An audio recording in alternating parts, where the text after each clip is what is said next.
ఇప్పుడు ప్రస్తుతం ఏమేమి సినిమాలు మీరు సైన్ చేస్తున్నారు? శ్రీదేవి మూవీస్ ఒకటి చేస్తున్నానండి, ఇంద్రగంటి మోహన్ కృష్ణ గారి డైరెక్షన్లో. తర్వాత మన దేవరా చేస్తున్నాను. Waiting for Devara. దేవరా అది కూడా బాగుందండి క్యారెక్టర్. మరి అది ఎట్లా వస్తుందని మనకు తెలియదు. దేవరలో ఏంటో క్యారెక్టర్ మీది అది చెప్పలేము, అసలు ఉందో లేదో తర్వాత మనకేం తెలియదు కాబట్టి చేశాను. అది క్యారెక్టర్ సజెస్ట్ చేసిందే మన జూనియర్ ఎన్టీఆర్ గారు అని చెప్పారనమాట. ఇదే బలగం చూశాక నాకు అది చాలా నా దీంట్లో కెరియర్లో చాలామంది కాల్ చేశారు, చాలామంది డైరెక్టర్స్ కూడా కాల్ చేసి నాతో మాట్లాడారు, మంచి అప్రిషియేషన్స్ ఇచ్చారు. కానీ డైరెక్ట్గా నేను వెళ్ళగానే హ్యాపీగా అంత పెద్ద హీరో చెప్పడం అనేది బాగా చేశారమ్మా, చాలా బాగా యాక్ట్ చేశారు, సూపర్ అన్నప్పుడు అన్నారా సెట్లో? అయ్యో అన్నారు. చాలా డౌన్ టు ఎర్త్ అండి. అసలు ఎంత గొప్ప వ్యక్తులు మాట్లాడితే చాలా మంచిగా అనిపిస్తుంది. ఆయనతో మాట్లాడినప్పుడు నిజంగా అది నేను ఫీల్ అయ్యాను. ఆయన వ్యక్తిత్వం గురించి చాలామంది చెప్తూ ఉంటారు. నేను కూడా కలిసినప్పుడు కూడా నాకు down to earth and very knowledgeable అది చెప్పాలి. అసలు ఏదన్నా ఒక మాట మాట్లాడినా, ఒక సరదాగా ఉన్నా, అంటే అంత నాకు ఆయన గురించి తెలియదు, ఉన్న ఒక 2-3 రోజులు వర్క్ చేసిన రోజుల్లో కూడా ఆయన చాలా డెడికేషన్ అదంతా చాలా ఆయన దగ్గర చాలా నేర్చుకోవచ్చు అనిపించింది.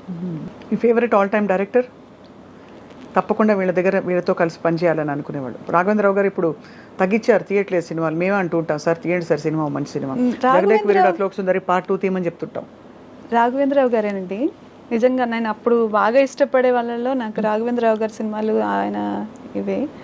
ఇప్పుడు అందరితో చాలా మందితో వర్క్ చేయాలని ఉంది. ఎందుకంటే ఒక్కొక్క సినిమాకి వాళ్ళు తీసుకుంటున్న ఇది టేకింగ్ కానివ్వండి, వాళ్ళ స్టైల్ చాలా డిఫరెన్సెస్ ఉన్నాయి.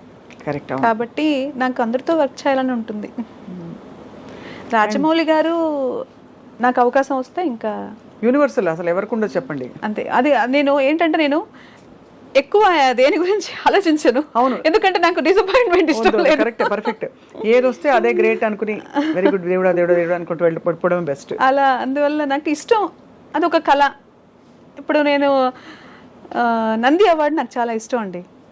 నా అదృష్టానికి ఇప్పుడు నేను యాక్టింగ్ ఇప్పుడు ఇవ్వట్లేదు కదా, నంది అవార్డ్స్ లేవు మన స్టేట్ ఇది అయిపోయిన తర్వాత అది ఎప్పుడు నాకు మళ్ళీ చదువుతుందో లేదో తెలియదు. ఇప్పుడు ఫిలింఫేర్ ఎవరైనా తీసుకుంటుండే నిజంగా ఎంత కష్టం కదా ఇలాంటివి చేసి మనం ఫిలింఫేర్ ఈరోజు నాకు అలా నిజమైంది. అంతే కదా. అలా ఇష్టం వచ్చినప్పుడు హ్యాపీ. అదర్ లాంగ్వేజెస్ చాలా వరకు పెద్దగా నాకు వీళ్ళు తెలియదు కానివ్వండి. పిఎస్ మన బట్ మీ ప్రయత్నంలో మీరు ఉన్నారు, అంటే మీ జర్నీ అలా కొనసాగుతుంది. ఏ లాంగ్వేజ్ వచ్చినా యూర్ ఓపెన్, అంతే కదా? 100%. యాక్టర్స్గా నాకు ఏది ఇప్పుడు ఎక్కడ వెళ్ళి వర్క్ చేసినా అదృష్టంతో ఏదో మాకు 6th సెన్స్ చెప్తోంది. తప్పకుండా ఈ అవార్డు తోటి మీరు ఒక చాలా మంచి డీప్ క్యారెక్టర్స్ మీకు వస్తాయని దేవుడు దయ. టచ్ అవ్వాలండి అన్నారు. రావడం అలా ఢామని ఇలా మంచి అవార్డు రావడం, మంచి గుర్తింపు రావడం. మీరు చేసిన క్యారెక్టర్స్ అన్నిట్లో లచ్చవ క్యారెక్టర్ అంత బాగా పండడానికి what is the main reason అంటారు? అంటే ఒకటి రిలేట్ చేసుకోవడం అందరం చెప్పారు, కాకుండా డైరెక్టర్ ప్రమేయం, మీ ఇన్వాల్వ్మెంట్, మీ డ్రెస్సింగ్ అంతా ఎలా జరిగింది చెప్పండి. బలగంలో ఫస్ట్ వాళ్ళు క్యారెక్టర్స్ సెలెక్ట్ చేసుకునేటప్పుడే చాలా పర్టికులర్గా అన్నీ చూసుకుని ఆ సినిమా వాళ్ళకి ఎలాంటి వాళ్ళని సెలెక్ట్ చేసుకోవాలి, కలర్, స్కిన్ టోన్స్ అన్నీ చూసుకుంటున్నారు. తర్వాత నన్ను సెలెక్ట్ చేసుకునేటప్పుడు కొంచెం బ్రైట్గా ఉన్నారు కదా ఈవిడ, మళ్ళీ మనం పక్క ఊర్లో తీస్తున్నాం కదా, కొంచెం ఈవిడ ఏమన్నా ఇట్లా క్లాసీగా కనిపిస్తారా ఏంటి, ఇవన్నీ కూడా వాళ్ళకి డౌట్స్ వచ్చాయి. నాకు పిలిచి బలగం వేణుగారు అప్పుడు బలగం లేదు, అదే వేణుగారు ఇట్లా జబర్దస్త్ వేణుగారు తీస్తున్నారు అన్నప్పుడు నేనేదో షూటింగ్ నుంచే వెళ్తూ ఉన్నాను విత్ మేకప్. వెళ్ళేసరికి ఆయన సరే అనుకుంటున్నామండి, కన్ఫర్మ్గా క్యారెక్టర్ వస్తుందో లేదు తెలియదు, మేము క్యారెక్టర్ అయితే మీద అనుకుంటున్నాము అని చెప్పి ఎక్స్ప్లెయిన్ చేశారు. ఒక సీన్ చెప్పారు. సీన్ చెప్పినప్పుడు నేను అనుకున్నాను నిజంగా చాలా స్ట్రెంగ్త్ ఉంది కదా. ఇప్పుడు సినిమాల్లో క్యారెక్టర్ ఆర్టిస్ట్కి అంత క్యారెక్టర్స్ లేవు. ఒక సినిమా మొత్తంలో ఎప్పుడో వాళ్ళు వస్తారు, ఒక మదర్ గాను ఒక దీంట్లోనూ అలా నిల్చోవడము, కాఫీ ఇవ్వడము, లేదా నవ్వడము, ఏందన్నా ఇలా చేయొద్దు అలా చేయొద్దు అని చెప్పడము, లేదంటే ఏదో ఒక్క చిన్న ఫ్రేమే కనిపించడానికే అవకాశం ఉంటుంది. ఇందులో అయితే full emotion. ఫ్రేమ్ మొత్తం ఉంది, ఫ్రేమ్ లో నాకు చాలా ఇంపార్టెన్స్ ఉంది. అయ్యో ఇది ఈ క్యారెక్టర్ చాలా డెప్త్ ఉంది, ఎలాగైనా చెయ్యాలని చాలా ఆశపడ్డాను. ఆయన చెప్పగానే వేణుగారికి కూడా అదే చెప్పాను. చేసినప్పుడు ఆయన కూడా బాగా చేశారండి, వెంటనే బాగా చేశారన్నారు. ఆలోచిస్తున్నామండి, చెప్తామండి అంటే వెళ్ళిపోయిన తర్వాత కొంచెం స్టోరీ కూడా చెప్పారు. ఆ రోజు ఇలా ఉంటుందండి క్యారెక్టర్, చూద్దాంలేండి చూస్తున్నాం అంటే నేను మళ్ళీ ఫోన్ కూడా చేసి క్యారెక్టర్ కోసం ఏమండి నన్ను మీరు అనుమానించద్దు, నేను చేయగలను, మీరు చెప్పింది చేయగలను, ప్లీజ్ ఈ అవకాశం మాత్రం మిస్ చేయకండి నాకు అని. తర్వాత వెళ్ళాము. ఫస్ట్ డే ఆయన షూటింగ్ స్టార్ట్ చేసిన రోజు కొంచెం మేకప్ చేసుకుని మంచిగా హెయిర్ స్టైల్ చేసుకుని కూర్చున్నాను. అందరూ సింపుల్గా అందరూ వచ్చి కూర్చున్నారు. ఆయన పాపం నాకు ఎలా చెప్పాలో తెలీదు, మేకప్ ఎక్కువైంది, మేకప్ అసలు ఎక్కువైంది కదా, మేకప్ వద్దు, ఈ క్యారెక్టర్కి మేకప్ నాకు నీళ్ళు లేదు, మీకు అసలు వద్దు, ఫ్యామిలీ కంప్లీట్గా ఇది ఈ కాన్సెప్టే డిఫరెంట్ ఉంది అని చెప్పి ఆయన మొత్తం క్యారెక్టరైజేషన్ అంతా, మీరు చాలా సఫర్ అయ్యారు, ఇన్ని సంవత్సరాలు మీ ఫ్యామిలీకి దూరం అయ్యారు, ఇప్పుడు మీరు ఎటువంటి పరిస్థితుల్లో కొంచెం ఇదిగా కనిపిస్తే మేకప్ వేసుకుని క్యారెక్టర్ కిల్ అవుతుంది, వద్దు, మీరేం చేయొద్దు, ఆ పెయిన్ మీ ఫేస్లో కనిపించాలి నాకు.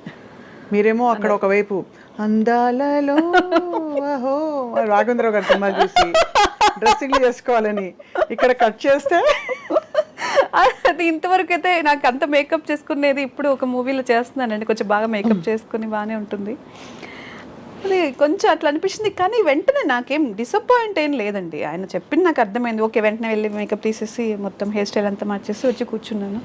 అంతే అండి, ఇంతే. మీరు సినిమా అంతా గుర్తుపెట్టుకోండి, ఇలాగే రన్ అవుతుంది. బాగా జుట్టు గిట్టు కూడా మొత్తం ఏం లేదు, కంప్లీట్ గా ముడి వేసేసుకోవడము, ఎక్కడ హెయిర్ ఇట్లా కొంచెం కూడా ఇట్లా ఇట్లా పెట్టుకోవడానికి కూడా లేదు. ముంగులు ఇలా వచ్చి ఇలా పడే అవకాశాలు కూడా ఉండవు కదా, అంత నీట్ గా ఫుల్ పౌడర్ ప్యాడ్ కూడా లేదండి. ఒక సీన్ లో ఫుల్ ఎండ, బాగా ట్యాన్ అయిపోయాం ఎండలో షూటింగ్ చేసి చేసి చేసి. శవయాత్ర ఒకటి, తర్వాత ప్రతి సీన్ లో ఆల్మోస్ట్ ఎక్కువ సేపు మేము ఎండలోనే ఉండాల్సి వస్తుంది.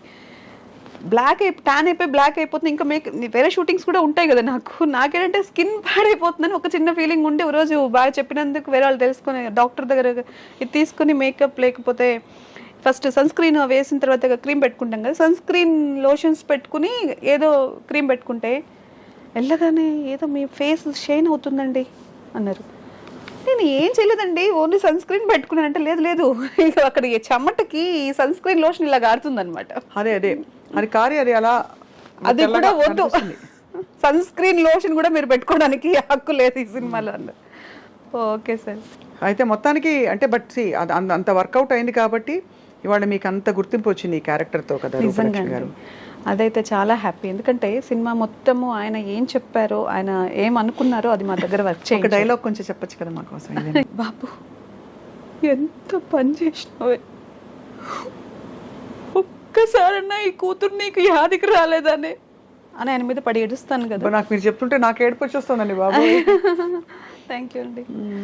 అది ఫస్ట్ అంటే నాకు ఎమోషన్ అంతవరకు అప్పుడే ఏడుస్తూ కూర్చుంటాను, అక్కడక్కడ కనిపిస్తాను, కానీ నా సీన్లో ఫస్ట్ మీరు ఇప్పుడు ఈ సీన్ బాగా చేయాలి మీరు అన్నారు. కామెడీ ఏంటంటే ఎక్కడ నాకు కరెక్షన్ చెప్పరు, ఆయన చెప్పేస్తారు, మనం వర్క్ చేసుకుంటూ ఉన్నాం. ఆ సీన్లో ఏమైందంటే డైరెక్షన్ డిపార్ట్మెంట్లో నాగరాజ్ గారు వీళ్ళందరూ ఉంటారనమాట, రైటర్ అయినా, వాళ్ళందరూ మాట్లాడుతూ సరదాగా నాతో అప్పటికి కొంచెం ఫ్రెండ్షిప్ అయ్యేసరికి మీరు ఇప్పుడు సూపర్ ఫాస్ట్ ఎక్స్ప్రెస్ లాగా పరిగెత్తుకుంటూ వచ్చి డైలాగ్ చెప్పాలి అన్నారు.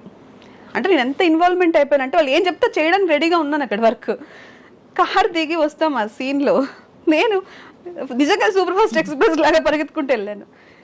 ఆయన వెళ్ళిపోయాడు, ఇంకెవరు పోవడానికి సిద్ధంగా లేరు, మీరు మామూలుగా అని చెప్పి మళ్ళీ వచ్చి వేణుగారు చెప్పారు. ఆ రోజు చాలా ఫన్ అయిందను, మీరు చాలా పెయిన్తో ఇప్పుడు దిగాలి, అది ఒక్కసారి నాకు కరెక్షన్ చెప్పడం ఆయన.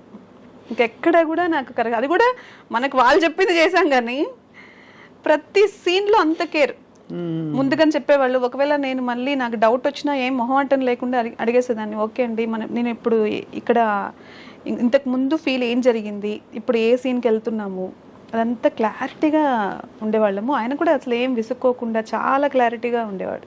ఇప్పుడు ఎన్ని సినిమాలు అయ్యాయి రూపలక్ష్మి గారు మీకు, అంటే ఓవరాల్గా ఓవరాల్గా ఆల్మోస్ట్ ఇప్పటికైతే 70 to 80 మధ్యలో ఉంటుంది. మదర్ క్యారెక్టర్స్ కూడా వేశారు కానీ మీరు ఇంత చిన్నగా ఉన్నారు కదండి. మనకు ఫేస్ అలాగే ఉన్నట్టుందండి, నన్ను అందరూ అలాగే చూడాలనుకుంటున్నారు. నాకు అన్ని క్యారెక్టర్స్ చేయాలని ఉంది. కానీ అమ్మతనం ఉంది మీ మొహంలో వాస్తవం, కానీ ఎప్పుడు అనిపించలేదా ఒక చిన్న గ్లామరస్ క్యారెక్టర్ వేయాలి? నాకు అన్నీ చేయాలని ఉంటుందండి. ఇప్పుడు ఆర్టిస్ట్ అంటే ఏంటి, నన్ను ఏంటి ఇలాగే చూడాలని నేను ఎందుకు అనుకుంటాను? ఒక మదర్గానే చూడాలి, ఒక సిస్టర్గానే చూడాలి, అలా ఏం లేదు. ఏ క్యారెక్టర్ చేసినా చింపేసింది ఆ క్యారెక్టర్ అనేటట్టే అనిపించాలి ఎవరికైనా. నెగిటివ్ చేసినా నన్ను తిట్టుకునేటట్టే ఉన్నా నాకేం బాధ లేదు.